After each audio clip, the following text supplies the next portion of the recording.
মনে হয় গত এক যুগের ভিতরে 20 সাল থেকে এ পর্যন্ত নবম পে স্কেল যতবার বলছি, এতবার যদি আল্লাহরে ডাকতাম তাহলে আল্লাহ আমাদেরকে পীর ফকির বানাই দিত।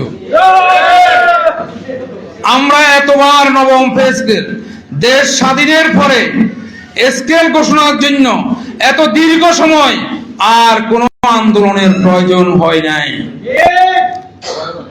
আমরা এই আন্দোলনের সাথে অনেক কষ্টের, সফলতা, দুটো স্মৃতি আমাদের রয়েছে। মাহমুদ ভাই বলেছে এইসব বিষয় না বলতে, তাই আর বলবো না। আমি শুধু বলবো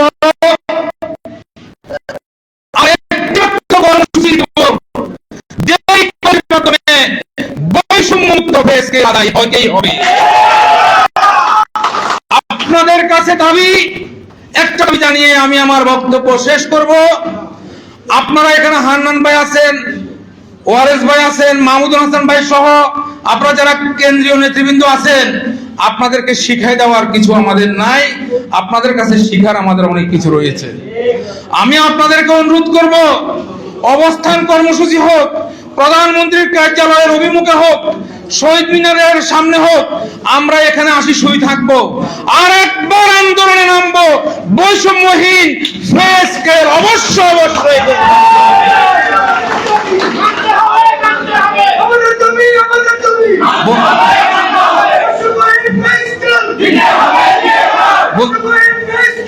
বন্ধুগণ, আমার এই দাবি সরকারের কাছে আজকে আর কোনো দাবি করব না, আপনাদের কাছে দাবি রাখছি।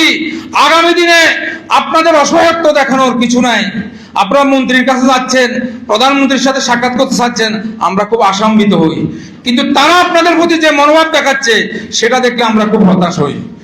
আপনাদের পিছনে সারা বাংলাদেশের সকল শ্রমিক কর্মচারী রয়েছে, আপনাদের অসহায়ত্বের কি আছে?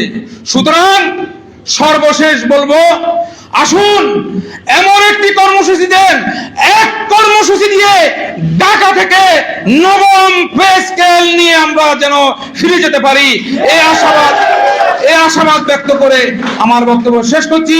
খোদা হাফেজ, বাংলাদেশ জিন্দাবাদ।